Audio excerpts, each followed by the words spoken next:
DC here. Hi, guys and gals. Hope you're all well. It is Sunday morning, and it's kind of early. Well, not that early. It's 7:45. I've been up for a while, though. And it's cool outside, -1. Yeah, it's probably the temperatures I hate the most because that makes things slippery. And old people really don't like ice. Yeah. So it's a Sunday morning without the grandkids, um, which is kind of quiet, but much calmer. Yeah, I miss them though, because often when they're here, if they sleep, I do my so-called camping with them, and I really, really enjoy that. It's this bonding time. Grandparents, grandkids, there's always this special thing of bonding time. Yeah. And it's good. You have it with your kids, but with your kids, you're like that final authority or whatever. And with the grandkids, you can be like the good guy. Not all the time. Not all the time. Those of you who have grandchildren know that we do have to be persons of authority at times. Yeah. Oh, Miss DC still sleeping, and it's going to be a kind of calm Sunday. Today is the fourth Advent Sunday. I guess it is actually, because next weekend. No, probably it's the third, because next weekend is the Sunday is the 24th, and that is the fourth, I guess. Yeah.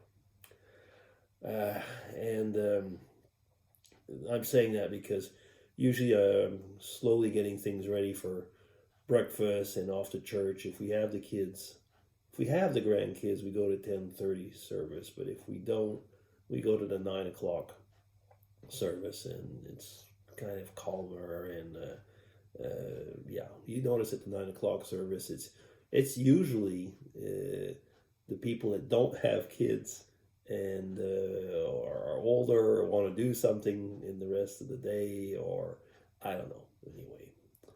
So, but since they're not there, well, I get up pretty much at the same time. I get up around 6:15, 6:30, something like that. And today, well, as usual, just did my Bible readings and then my Spanish.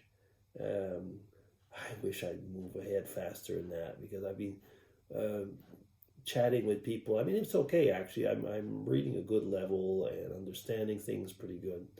I just would have more times to chat in a way. But, I'm retired, so I can take my time.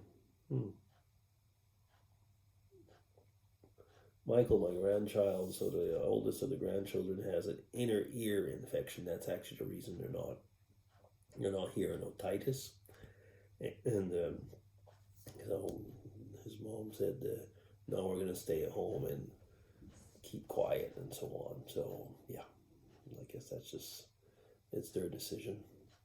Yeah. So what I was saying actually is that today is that coming up to Christmas, and we have our church service in the afternoon. It's the Christmas party, so it's a bit of a pity, like I was saying, that the kids will not make it because, well, in a way, they're still young, but there'll be some little plays and stuff like that. And after, we've got Christmas cookies, and I'm just going to show you Christmas cookies and tea or something like that. And so I may pull out. Oh, just a minute. Yeah, so I made Christmas cookies the other day. So these ones are called Milanese, and they're made with stone ground flour, which I made myself. I took all the wheat and stuff like that. It's wheat, spelt, and a bit of rice. And the sugar is not sugar. It's called poiré, which is actually a pear um, like a pear honey. It's we could say the honey that comes from the pear. So it's the fruits of the pear, the sweetness of the pears. So it's a very special, my version of a very classical, European recipe for Christmas. The Milanese, so Milan. Milan, so in Italy, Christmas cookies. And these ones are called Brunslis. So these are almond, it's ground almonds, dark chocolate, sugar, and egg whites. And the spices are cinnamon and cloves, just a touch of cloves. And so basically it's like almost eating a chocolate bar. So they're, as you can imagine, very popular as well. So I got to see how many I bring back over to the church, and a certain number are for the family. So yeah, kept me busy the last few days. That's actually the thing. We've been vlogging at times on December, and I've often said that I'm not a big December fan. It's kind of like the crazy month, stress. But this year, so now I've done my Christmas calendar, and we got it this week. So, I mean, that is like, a collection of the pictures over the last 12 months, which I make a collage and put it together. And, I go through every picture, and I make a lot of pictures. So I go through them and put them together. And so that's about a week's work. And then I send it off because it's bound and everything. So it's one of these, it's a nice calendar, and it's on good quality photo paper. And I make my Christmas letter. Some of you get it, and that's a pretty long endeavor as well, because I also make a picture that goes with that. And have you ever tried to write everything you've done in 1 year, or your family has done in 1 year, on one page? And that is a vlogger's itch. And that is something that actually takes me a while. I always write it first in English, and then I translate it into French, because part of my family is French speaking. So yeah, and so put that together, and I'll fit it onto one page. It's always interesting to see that it's more difficult. You use more words in French, it seems. It's always been more difficult to squeeze the same text basically on one page in French, but I manage, so that's good.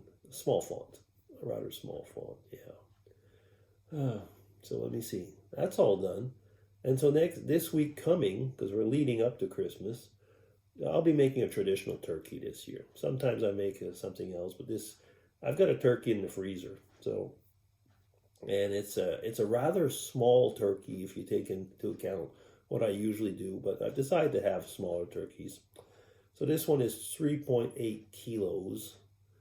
So what is that? That is about a 9 to 10 pound turkey, I guess, something like that.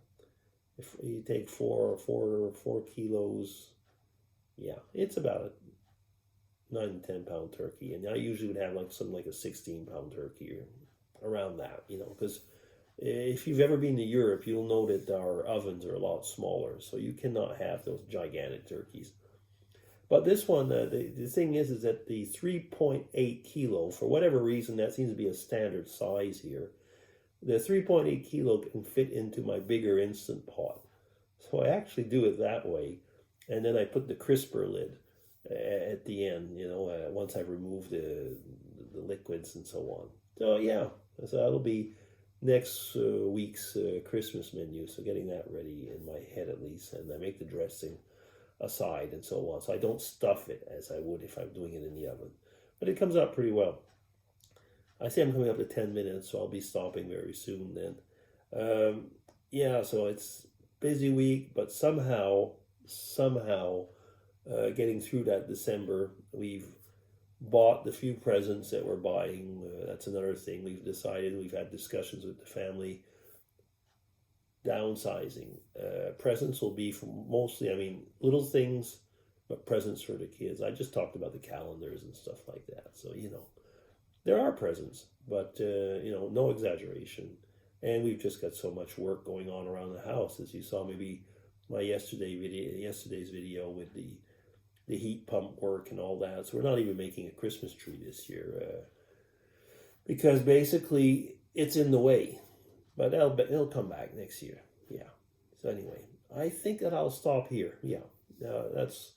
We'll chat another time, and I hope you have a great Sunday and enjoy the weekend. DC signing off. Take care, everybody, and have a nice Sunday. Bye bye.